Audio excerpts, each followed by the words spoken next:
Hi, this is an original story, mostly. The plot was inspired by a short story from Arthur C. Clarke called Armaments Race, which appeared in his 1957 compilation of short stories called Tales from the White Hart. My story is called The Ballad of Geppetto. In the hallowed halls of Hollywood, behind an oaken door, the cobwebs run from walnut desk to deep pile on the floor. And beneath its coat of dust, a little golden statue gleams, a tribute to the toy maker that manufactured dreams. From the depths of the Depression rose the movie's golden age. Fortunes grew to empires, glamour all the rage. Theaters like palaces rose gleaming to the skies, and none could see the shadow of the industry's demise.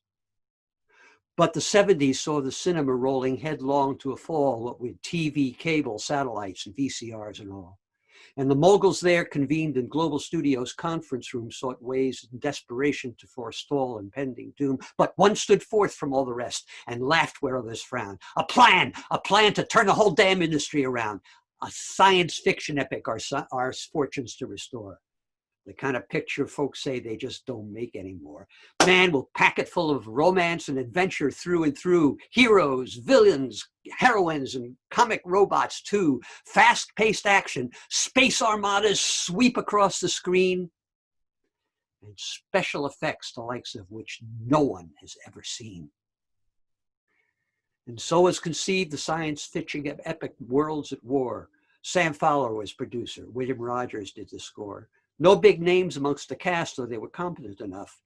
But the outfit doing the effects would have to know its stuff. So word went out to every last effects house in the trade to bid upon the biggest sci-fi picture ever made. 24 firms were interviewed. The scene was quite a mob. But when the dust had cleared, Geppetto's toy shop got the job.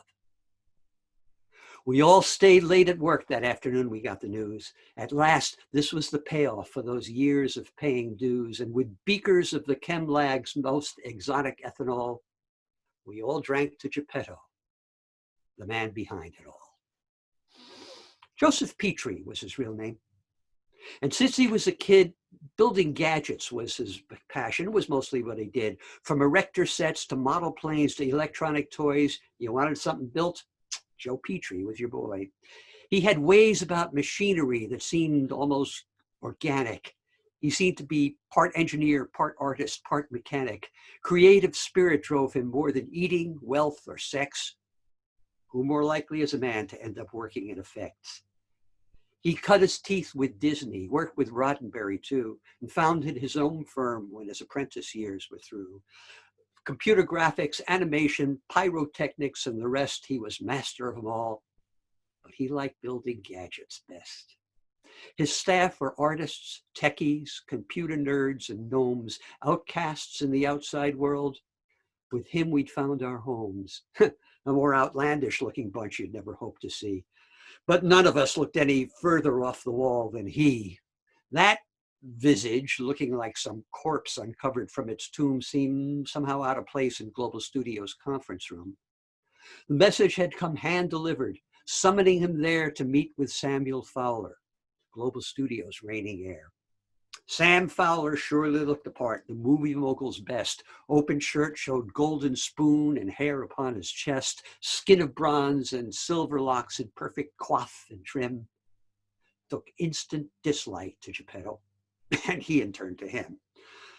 Well, I've carefully reviewed your outfit's early presentation. Your sketches all look good. You show a nice touch in animation. Your models, I must say, show signs of genius in conception. In fact, I'm pleased with just almost everything I've seen, with one exception. Fowler held aloft a futuristic-looking gun. This is the Galactic Trooper's standard issue sidearm, the Mark I. You call this chintzy-looking plastic thing a weapon? Hell, my kid's got one that looks more like real than this. Made by Mattel. Galactic Troopers should be evil, ruthless, tough, and mean. You show up with these things, they'll be laughed right off the screen. Take that toy back home with you. Do with it what you will. You come back when you got one that looks like it can kill. With injured pride, Geppetto took the model and was gone.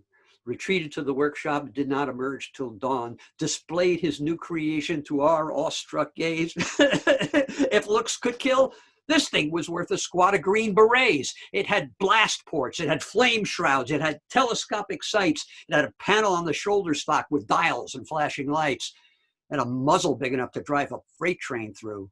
Even Rambo couldn't take a trooper packing the Mark II.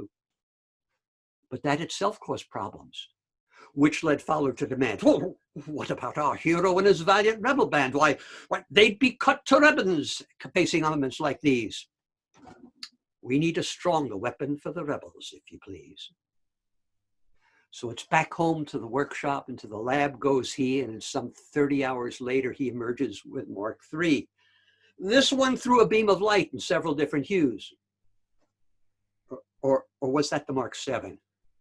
They're so easy to confuse because he turned them out like hotcakes, deadly weapons by the score. But every time he built one, Samuel Fowler wanted more. The hand disintegrator, the anti-missile cluster, the ray gun and the stun gun and the laser planet buster. There was one that fit your pocket, another 8 feet tall, one that hovered, one that floated, one you couldn't move at all. They'd blow you into pieces. They'd homogenize your brain. They'd freeze you, fry you, puree you, and flush you down the drain. And in time, the strain of making megadeths began to tell upon Geppetto's psyche and upon his soul as well. His eyes grew rimmed and haggard. Lines of worry creased his face. He'd found himself on both sides of a one-man weapons race. Well, I'll say this much for Fowler. He threw the man a bone. He gave him all the perks for which the industry was known. There was a chauffeured limo, fancy women, and cocaine, and a plushly paneled office with a door that bore his name. But the Lincoln gathered dust. Down the toilet went the dope. The women he sent packing, the chauffeur was left to mope. The lab became his home. The office never used at all, except sometimes the night watchman saw him padding down the hall, laden down with plans to stash inside the safe behind the wall.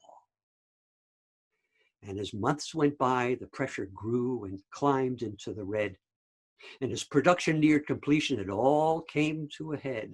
The shooting was all done except the final battle scene, waiting on completion of what else?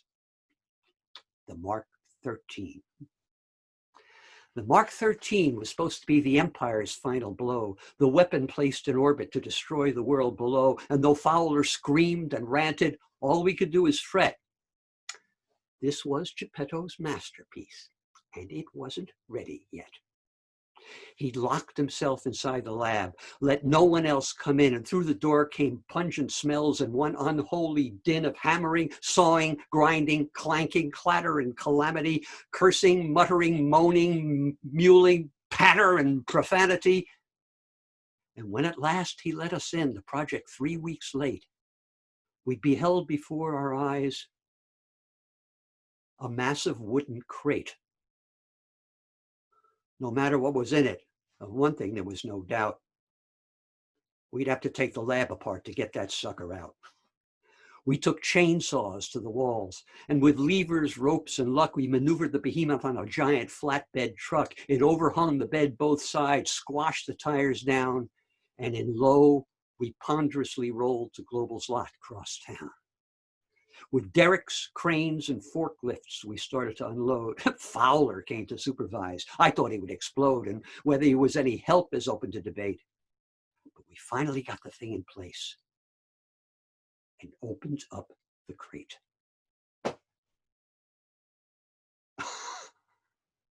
Geppetto had outdone himself, surpassed even his best. We all stared open-mouthed. Even Fowler was impressed. How can I describe it? Where should I begin? There was this huge electromagnet decked with coils and cooling fins and a cable big around as your leg to bring the power in. The tube was gimbal mounted, balanced out, and counterweighted, and hydraulically could be traversed and elevated. And a paraboloid reflector focused from the tube's location on a pair of huge electrodes with ceramic insulation. The longer Fowler stared at it, the bigger his eyes grew. All right, you've got me baffled. What is it supposed to do? Geppetto grinned a secret smile like some malignant elf, gestured to the gunner's seat. Come, find out for yourself. Looking just a bit self-conscious, Fowler climbed into the seat. Geppetto showed him pistol grips and pedals for his feet. This controls the voltage, that's the focus. Here's the range. To fire, squeeze the grips. I think you'll like it for a change. Geppetto stepped aside, let Fowler feel out the controls. He gave the tube a few experimental dips and rolls, tried out every switch and knob, twiddled each do-jigger, finally raised the tube on high, shrugged, and pulled the trigger. And everyone remembers where they were that fateful day, when the lights went out from Reno to the San Francisco Bay, and the explosion heard from Oregon to northern Mexico, and the earth shook like the San Andreas Fault was letting go. When we finally could stand up again, ears ringing from the din, the Mark 13 was still there, pointed where the wall had been. And sighting up the tube we saw when all the dust had cleared the Global Studios tower, whose top floors had disappeared. The new pass through the Rockies surprised us all a bit, as did news of satellites abruptly ceasing to transmit. And the word came down from Palomar late that afternoon of the sighting of a new gigantic crater on the moon. In the awful silence following, Fowler looked around at us, still in the gunner's seat, coated head to feet with dust.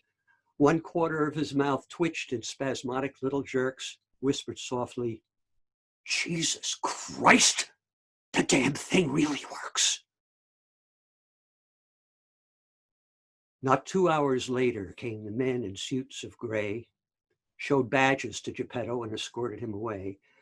Ransacked the lab, padlocked the office, stripped the workshop clean, and posted a platoon of guards around the Mark 13. And the military flatbed rolled in sometime late that night, and when morning broke, the Mark 13 had vanished out of sight. And the papers ran the story of the earthquake Richter 10. And Geppetto, since that fateful day, has ne'er been seen again. And Fowler, he came out smelling roses, don't you know? He'd had the cameras going when the Mark 13 let go. And the Academy Award for Best Effects in an Adventure was accepted by Sam Fowler for Geppetto in absentia.